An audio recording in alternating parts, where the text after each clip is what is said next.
Good morning students. बेटा आज कक्षा 10th में हम ग्रामर का पोर्शन करने जा रहे हैं, व्याकरण रचना के आधार पर वाक्य भेद। तो पहले आप समझेंगे कि वाक्य क्या है।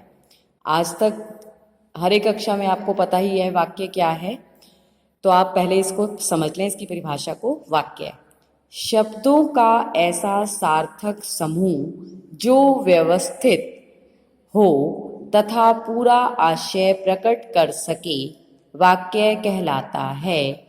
वाक्य में क्रिया का होना आवश्यक होता है। शब्दों का ऐसा सार्थक समूह, सार्थक मतलब जिसका सही अर्थ निकल रहा है, जो सही अर्थ दे पा रहा है, मतलब कि निरर्थक ना हो, उसका सही अर्थ निकले। तो ऐसा सार्थक समूह जो है उसको हम क्या कहा है? वाक्य। उदाहरण के तौर पे मनोज हंसता है, तो आप देखेंगे इस वाक्य में मनोज कर्ता है और हंसना जो है वो क्या है? क्रिया है। तो कर्ता और क्रिया इनके संयोग से एक वाक्य की रचना हुई है। अब इस तरह से ऐसे भी वाक्य मिलेंगे जहां पे आपको कर्ता, क्रिया और कर्म तीन इनके योग से भी बनेगा, तो वो भी वाक्य ही कहलाएगा, लेकिन अपने आप में सार्थक व सही अर्थ को प्रकट करे। वाक्य के तीन भेद हैं। कौन कौन से? सरल वाक्य, संयुक्त वाक्य और मिश्र वाक्य। अब हम इनको तीनों को समझेंगे कि तीनों का अपना अपना अलग अलग ढंग से किस तरह से आपको ध्यान रखना है कि कौन से वाक्य होंगे जिन्हें हम सरल वाक्य कहेंगे और कौन से ऐसे वाक्य होंगे जिन्हें संयुक्त और मिश्र वाक्य कहा जाएगा।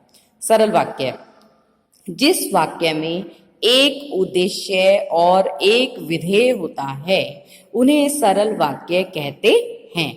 जैसे माँ हम सभी को मेला दिखाने ले गई, मैं पुस्तक खरीदने जाऊंगी, हम छुट्टियों में शिमला जाएंगे। आपने देखा ये तीन जो वाक्य हैं, इनमें जो कर्ता है ये क्या कहा जाएगा? उद्देश्य। और कर्ता के बाद सेंटेंस में जो भी पूरा आगे आ रहा है वो क्या है? कर्म, क्रिया, वो सारे शब्द जो हैं हमारे विधेय कहलाएंगे। अब आगे देखें आप। उद्देश्य, उद्देश्य किसको कहा गया है? वाक्य के जो दो अंग बताए गए हैं, उद्देश्य और विधेय। तो उद्देश्य क्या है? वाक्य में जिसके बारे में कुछ कहा जाता है वह उद्देश्य कहलाता है। वाक्य में कर्ता उद्देश्य होता है। जैसे सुनिधि स्कूल जा रही है, तो अब यहाँ पे कर्ता जो कार्य को कर रहा है वो क्या है? कर्ता। तो यहाँ पे हो गया सुनिधि, ये क्या कहलाएगा? उद्देश्य। नेक्स्ट देखिए विधेय। वाक्य में उद्देश्य के बारे में जो कुछ कहा जाता है वह विधेय कहलाता है। जैसे माया कहानी पढ़ती है। अब आप यहाँ देखेंगे कि कर्ता को नहीं लेंगे, कर्ता के बाद का जो वाक्य में आ रहा है वो क्या बन जाएगा? विधेय। कहानी पढ़ती है तो कर्म और क्रिया, तो ये किस में जाएंगे? विधेय में। नेक्स्ट देखें आप, ये था हमारा सरल वाक्य। अब नेक्स्ट करने जा रहे हैं संयुक्त वाक्य।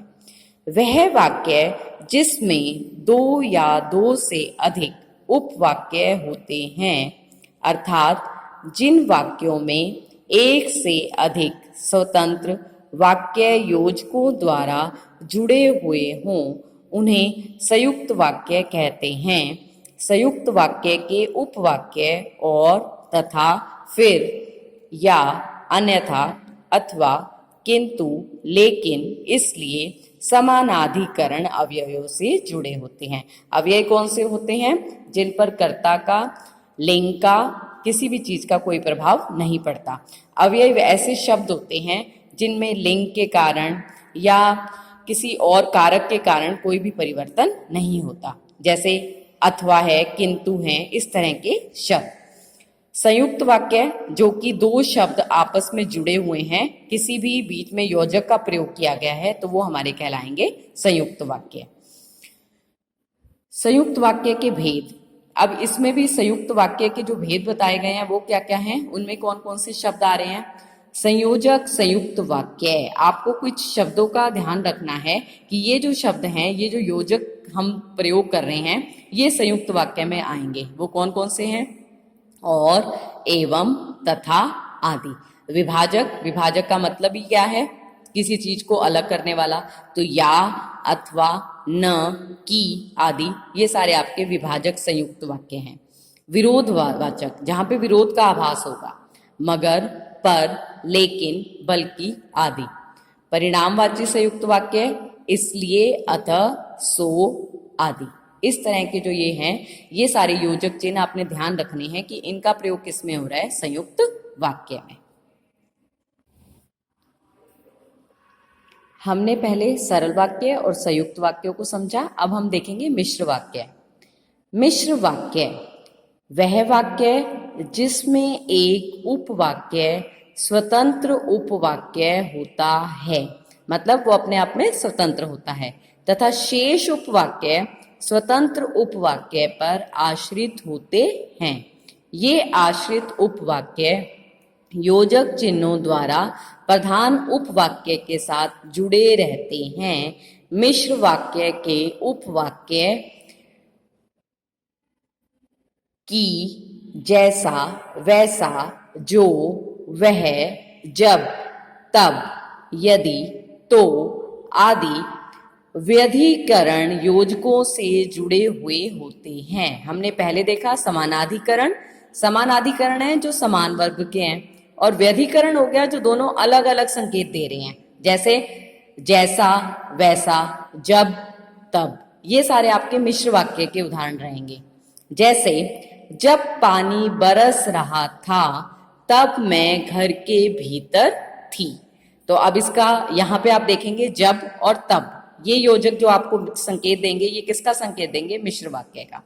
आपको इसमें ध्यान रख के चलना है कि मिश्र वाक्य में हमें किस तरह के योजक चिन्ह मिलेंगे। तो इसमें होगा जैसा, वैसा, जो, वह, जब, तब, यदि, तो आदि।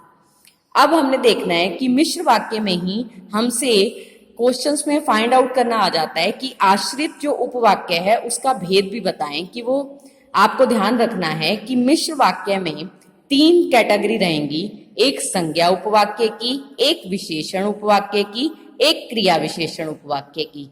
तो आपको वाक्य में जब आपसे पूछा जाएगा कि जैसे आपको सेंटेंस दे दिया गया और आपको कहा गया कि इसमें बताइए कि आश्रित उपवाक्य क्या है, तो आपको ध्यान रखना है कि कौन से योजक का प्रयोग किया जा रहा है।